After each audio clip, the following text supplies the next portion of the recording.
Bismillahirrahmanirrahim. Assalamualaikum warahmatullahi wabarakatuh. Alhamdulillahi rabbil alamin. Hamdan katsiran kama amar. Asyhadu an la ilaha illallah wahdahu la syarikalah. Wa asyhadu anna Muhammadan abduhu wa rasuluh la nabiyya ba'dah. Allahumma sholli wa sallim wa barik ala Muhammad wa ala alihi wa ashabihi ajma'in. Ma'asyiral muslimin, jamaah salat subuh yang insyaallah dirahmati oleh Allah Subhanahu wa taala. Satu ketika Rasulullah ditanya oleh sahabatnya, yaitu Ummu Salamah. Pertanyaannya adalah, "Ya Rasulullah, kenapa engkau senantiasa atau selalu berdoa dengan ya muqallibal qulub sabit qalbi ala dinik?"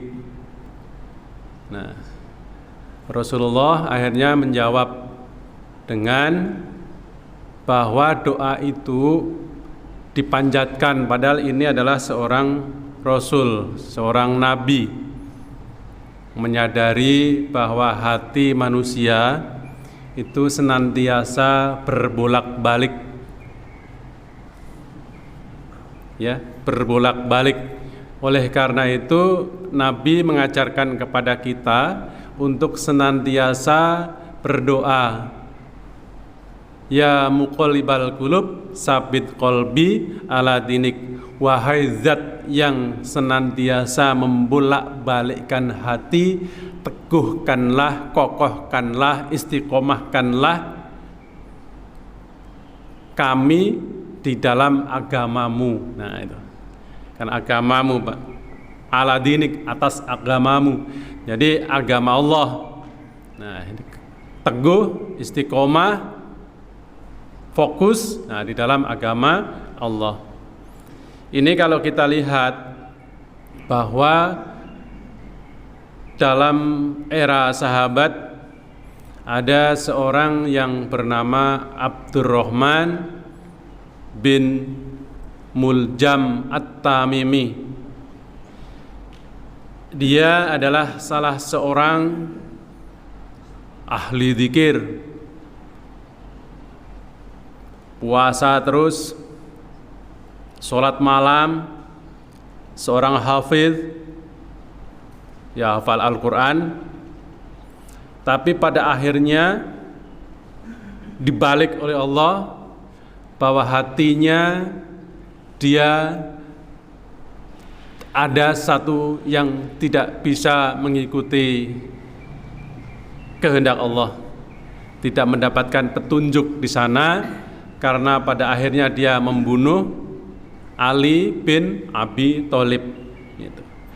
Dan memang sebelumnya Rasulullah pernah menyampaikan kepada Ali bin Abi Thalib bahwa yang namanya orang yang akan membunuh Ali bin Abi Thalib yang selaku mantu dari Rasulullah dan keponakannya itu adalah seburuk-buruk manusia. Gitu.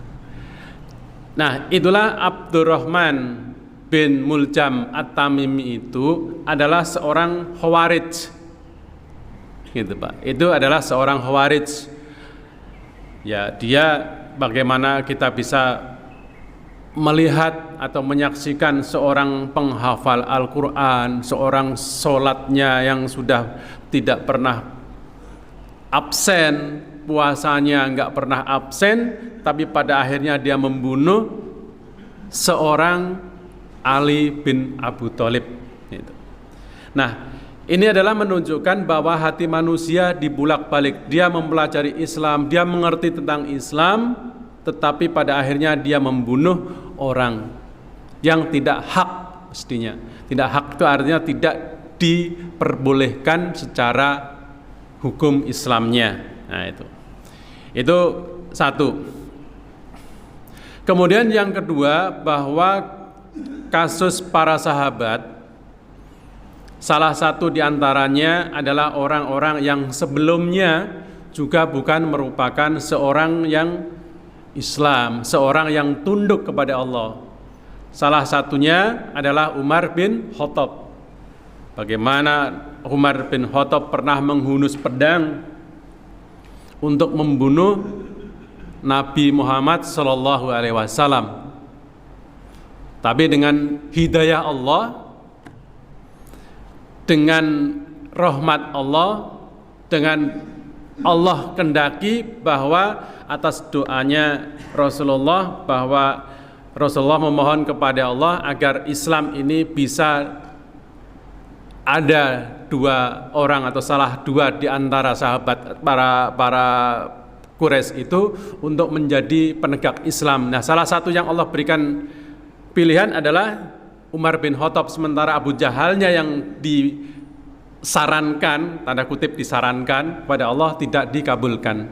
Abu Jahal tetap orang kafir dan Umar bin Khattab adalah menjadi seorang sahabat, ya, seorang pengikut Islam yang setia, bahkan sampai menjadi seorang khalifah kedua setelah Abu Bakar As-Siddiq gitu. Itu adalah bukti, Pak, bahwa yang nama hati manusia itu dibulak-balikkan oleh Allah. Oleh karena itu, apabila kita sebagai manusia biasa yang tidak ada jaminan kita juga bisa masuk ke surga gitu ya, tidak ada jaminan kita akan tetap istiqomah. Apakah ada yang menjamin bahwa kita bisa masuk ke dalam masjid ini terus menerus gitu ya, kemudian kita meninggal nanti kita bisa mengucapkan atau menutup kalimat dengan la ilaha illallah? Apakah ada yang menjamin bahwa kita sekarang ini semua saling mencintai? Kan gitu, Pak. Betapa banyak orang yang ingin mencintai orang, mencintai dalam pengertian cinta bukan cinta syahwat nafsu birahi, bukan, tetapi mencintai sesama makhluk Allah, mencintai sesama saudara, mencintai saudara seiman dan seislam. Betapa inginnya pikiran kita, akal kita, tetapi hati kadang tidak mampu untuk ditundukkan oleh pikiran atau akal kita. Pernah mengalami begitu kira-kira? Mungkin sebagian di antara kita. Kita ingin mencintai orang, ingin berbuat baik dengan orang, tetapi nyatanya kita tidak mampu untuk berbuat baik karena dia tidak mau tunduk kepada Allah. Gitu, Pak. Dia tidak mau tunduk kepada Allah, maka Allah berikan kepada dia hatinya, dia tidak bisa ditundukkan oleh akal dan pikiran mereka. Inilah orang-orang yang tidak mau tunduk kepada Allah, maka hatinya dia tutup untuk tidak mau tunduk kepada akalnya. Kadang-kadang kan orang, saya ingin berbuat baik gitu, tapi nggak mampu gitu. Saya ingin tidak berbuat maksiat, tapi tidak mampu. Allah tidak berikan hidayahnya di sana, bahkan sampai hari akhirnya, akhir hayatnya dia tetap di dalam perbuatan maksiat. Padahal dia tahu perbuat maksiat itu salah. Padahal dia tahu perbuat maksiat itu berdosa, tapi dia tidak mampu untuk mengerem. Kalau kasus pada zaman penjajahan, ada yang seorang orientalis Belanda yang bernama Christiana Snoek Hurgronje. Hurgronje ya Pak ya, Hurgronje. Itu kan pendidik, profesor, itu abad 18 Pak. Bagaimana dia pada waktu menjadi penasihat pemerintah Belanda di dalam penjajahan Belanda di Indonesia, utamanya adalah waktu di Aceh. Di Aceh itu perang Aceh mencapai 40 tahun, dia menjadi penasihat utama. Masuk ke Indonesia, kemudian dia melihat ternyata dia basic ilmunya adalah mempelajari Islam. Mempelajari Islam. Nah, ternyata Belanda pada waktu salah strategi, memusuhi Islam. Perang di Aceh, dihajar semua, dihancurkan seperti sekarang Rusia menghajar Ukraina, kira-kira gitu Pak. Masjid dihancurkan, rumah dihancurkan, orang dibunuhin, kan gitu. Pada waktu itu. Nah, itu bentuknya salah menurut teorinya Snoek Hurgronje tadi. Akhirnya disampaikan kepada pemerintah Belanda bahwa itu salah, akhirnya ubah strategi. Nah, dialah berpenampilan sebagai seorang ulama. Ya, pakai sorban, pakai jubah, bahkan sempat ke Mekah dan Madinah. Di sana ada informasi sampai 6 bulan. Jadi meyakinkan karena dia lihai dalam berbahasa Arab, meyakinkan bahwa dia adalah seorang Islam, dia ingin belajar Islam pada waktu itu, dan akhirnya dia di sana belajar, memang belajar Islam, bahkan ada informasi sempat berhaji di sana, dan kemudian lihai sekali dalam bahasa Arabnya. Mereka tidak ragu, akhirnya dituntunlah oleh ulama Mekah, Madinah, dibimbing untuk belajar Islamnya. Padahal dia mengirim surat kepada temannya, teman sekolahnya mengatakan bahwa dia masuk Islam hanya pura-pura, tapi tampilannya, dan dia mungkin hafal Al-Quran. Itu hafal Al-Quran. Nah, itulah orang yang ditutup. Dia belajar Islam sampai dalam, sampai mengerti, tapi hatinya tetap tertutup, tidak mau tunduk, tidak mau mengikuti apa yang dia pelajari. Ini apa? Menunjukkan bahwa Allah memang menghendaki orang ini untuk tidak diberikan hidayah, tidak diberikan hidayah, karena dia selama ini adalah sebagai anak pendeta di Belanda itu. Dia sekolah di Universitas Leiden, ya, salah situ, dan kemudian akhirnya tetap sampai akhir hayatnya dia walaupun pernah berpura-pura menjadi Islam, tapi akhirnya sampai tidak masuk ke Islam dalam yang sebenar atau sesungguhnya. Tetap dia dalam posisi orang yang tidak beriman kepada Allah. Dan itu banyak sekali orang yang belajar Islam, hafal Al-Quran, tetapi dia tidak mau mengikuti Islam, tidak mau mengikuti Al-Quran, tidak mau mengikuti As-Sunnah, mengerti, paham tentang ilmu itu, tapi dia tidak mampu untuk mengikutinya karena hatinya Allah sudah tutup. Maka itu doa, ya muqallibal qulub sabbit qalbi ala dinik, itu adalah satu doa yang seyogyanya setiap saat kita antarkan kepada Allah Subhanahu wa taala.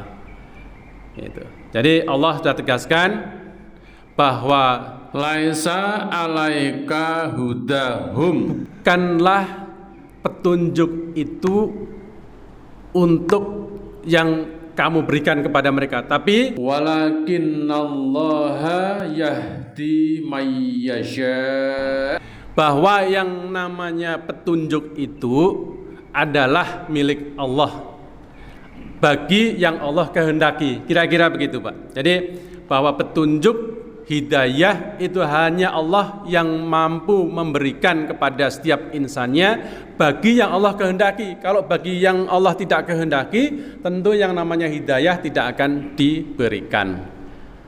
Rabbana la tuzigh qulubana ba'da idh hadaitana wa hab lana min ladunka rahmatan innaka antal wahhab. Doa ini sudah umum, doa ini sudah banyak dihafal.